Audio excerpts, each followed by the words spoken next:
एक इंसान जिसकी राजनीति में मौजूदगी इतनी पक्की थी कि उसे अटल मान लिया गया था, आज वही नाम अचानक खबरों में हादसा बन गया है। अजीत पवार की मौत ने सिर्फ एक जान नहीं ली, उसने उस भ्रम को भी तोड़ दिया कि सत्ता में बैठे लोग अजय होते हैं। लेकिन असली सवाल ये नहीं है कि उनकी उड़ान कैसे रुकी, असली सवाल ये है कि उनकी जिंदगी ने इतनी ऊंचाई तक उड़ान भरी कैसे। क्योंकि जिस चेहरे को हम सख्त फैसलों, चुप्पी और सत्ता के समीकरणों से जोड़ते हैं, उसके पीछे एक बिल्कुल अलग कहानी छिपी है। एक ऐसी कहानी जिसका पहला फ्रेम राजनीति नहीं, सिनेमा से जुड़ता है, कैमरों और स्टूडियो की उस दुनिया से जहां जिंदगी स्क्रिप्ट से चलती है। लेकिन यहाँ एक ऐसा मोड़ आया जिसने पूरी स्क्रिप्ट ही बदल डाली। आज हम शौक से शुरू करेंगे, लेकिन रुकेंगे नहीं, क्योंकि आगे जो परतें खुलेंगी वो सिर्फ एक नेता की नहीं, सत्ता, सिनेमा और सिस्टम के बीच के उस रिश्ते की कहानी कहेंगी जिसे अब तक पर्दे के पीछे ही रखा गया था। शायद ये चैप्टर आप ना जानते हो तो इसे ज़रूर सुनकर जाइएगा। हाय, मेरा नाम है अनु और आप देख रहे हैं बजरबट्टू एंटरटेनमेंट पर मास्टर शॉट। महाराष्ट्र की सियासत के बेताज बादशाह कहे जाने वाले अजीत दादा पवार अब नहीं रहे।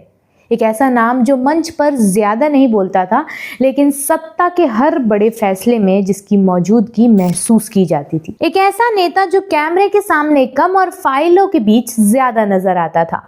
जिस शख्स को लोग हार्ड, कम बोलने वाला और बेहद प्रैक्टिकल कहते थे, उसकी अचानक हुई मौत ने न सिर्फ महाराष्ट्र बल्कि पूरे देश की राजनीति को झकझोर कर रख दिया है। सवाल ये नहीं है कि अजीत पवार कितनी बार डिप्टी सीएम बने, सवाल ये है कि वो उस कुर्सी तक पहुंचे कैसे और क्यों उनकी कहानी बाकी नेताओं से इतनी अलग रही। अक्सर जब भी अजीत पवार का नाम लिया जाता है तो उसे सिर्फ शरद पवार के भतीजे के तौर पर देखा जाता है, लेकिन उनकी जिंदगी सिर्फ एक राजनीतिक विरासत की कहानी नहीं थी। उनके जीवन की जड़ें सिर्फ राजनीति में नहीं बल्कि फिल्म इंडस्ट्री के उस दौर में थी जहां से बहुत कम लोग सत्ता के गलियारों तक पहुंचते हैं। जहां एक तरफ उनके चाचा शरद पवार महाराष्ट्र की राजनीति के चाणक्य कहे जाते हैं, वहीं उनके पिता अनंतराव पवार, जो शरद पवार के बड़े भाई थे, फिल्म इंडस्ट्री में सक्रिय थे। अनंतराव पवार मशहूर फिल्म निर्देशक वी शांताराम के साथ काम कर चुके थे और फिल्म डिस्ट्रीब्यूशन और प्रोडक्शन की दुनिया में उनकी पहचान थी। इसका मतलब ये था कि अजीत पवार का बचपन सिर्फ राजनीतिक बैठकों और चुनावी चर्चाओं में नहीं बीता, बल्कि मुंबई के उस माहौल में भी गुजरा जहां फिल्मी लोग, स्टूडियो कल्चर, शूटिंग शेड्यूल और प्रोडक्शन मीटिंग्स आम बात हुआ करती थी। वो माहौल जहां करियर राजनीति से नहीं, कैमरे से बनते थे। अगर अजीत पवार चाहते तो उनके सामने फिल्मों का रास्ता पूरी तरह खुला था। पिता का नाम, नेटवर्क और इंडस्ट्री में पकड़ सब कुछ मौजूद था। उनके लिए इंडस्ट्री में घुसना संघर्ष नहीं, बस एक फैसला होता। लेकिन जिंदगी हर किसी को वो फैसला खुद नहीं करने देती। अजीत पवार की किशोर अवस्था में उनके पिता का असमय निधन हो गया। यही वो पल था जिसने उनकी जिंदगी को दो हिस्सों में बांट दिया। एक वो जिंदगी जो मुंबई में फिल्मों के करीब थी और दूसरी वो जिंदगी जो बारामती की मिट्टी से जुड़ने वाली थी। पिता की मौत के बाद अचानक जिम्मेदारियां उनके कंधों पर आ गई, पढ़ाई बीच में छूट गई, आर्थिक हालात बिगड़ गए और वो शहर जहां सपने पलते थे उनसे दूर होता चला गया। पिता के निधन के बाद अजीत पवार ने मुंबई छोड़ दी और वापस बारामती लौट आए। ये वापसी सिर्फ जगह बदलने की नहीं थी, ये सोच बदलने की शुरुआत थी। परिवार की जिम्मेदारी, खेती, सहकारी संस्थाएं और लोकल नेटवर्क्स, यही उनकी नई दुनिया बन गई। जहां पहले कैमरे और लाइट्स थी, वहां अब खेत, फाइलें और पंचायतें थीं। यहीं से अजीत पवार का असली राजनीतिक सफर शुरू हुआ।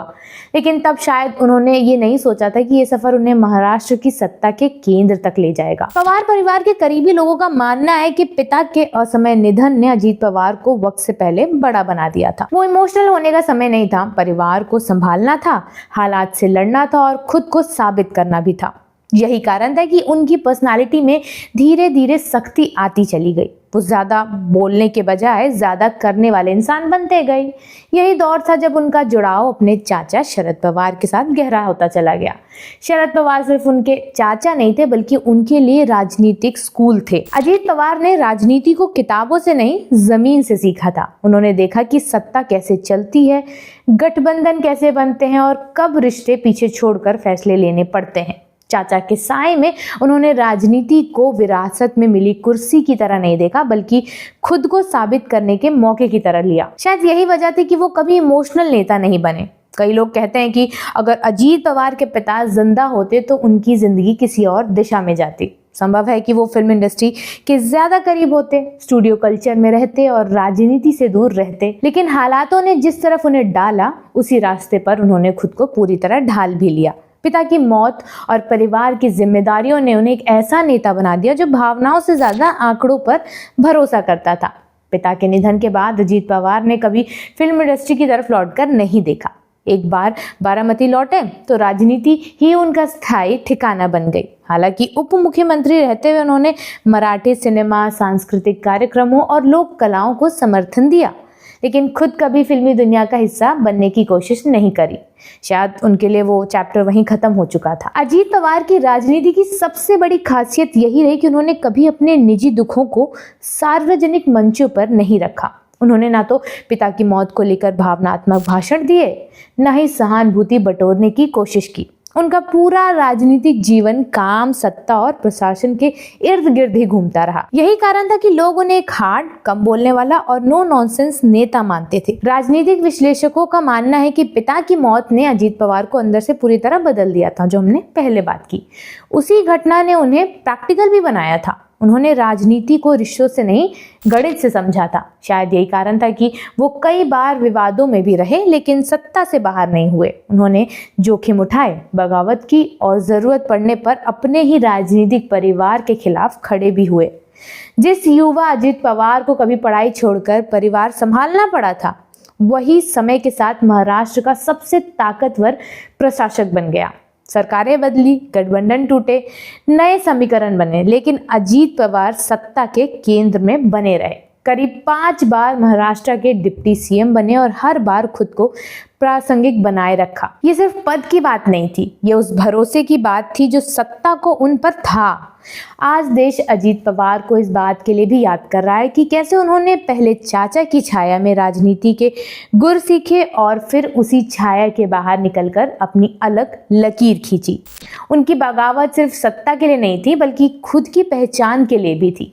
उन्होंने साबित किया कि वो सिर्फ शरद पवार के भतीजे नहीं, बल्कि खुद एक पवार सेंटर है। अजीत पवार का निजी जीवन हमेशा से लाइमलाइट से दूर ही रहा। उनकी पत्नी सुनेत्रा पवार और उनके बेटे पार्थ और जय पवार उनके जीवन का अहम हिस्सा थे। वो अपने परिवार के काफी करीब थे और कई चुनावी मंचों पर पत्नी और बच्चों के साथ नजर भी आए थे, लेकिन परिवार को उन्होंने कभी राजनीति का हथियार नहीं बनने दिया।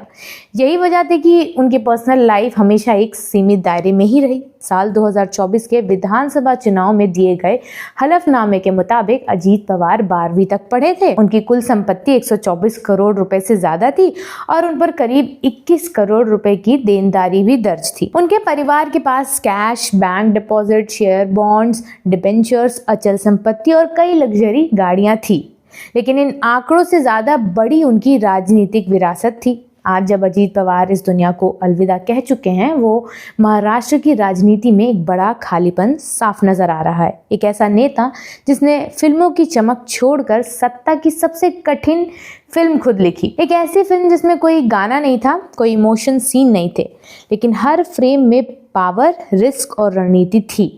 अजीत पवार की कहानी सिर्फ एक नेता की कहानी नहीं है, ये उस इंसान की कहानी है जिसे हालातों ने मजबूर किया, लेकिन जिसने मजबूरी को अपनी ताकत बना लिया।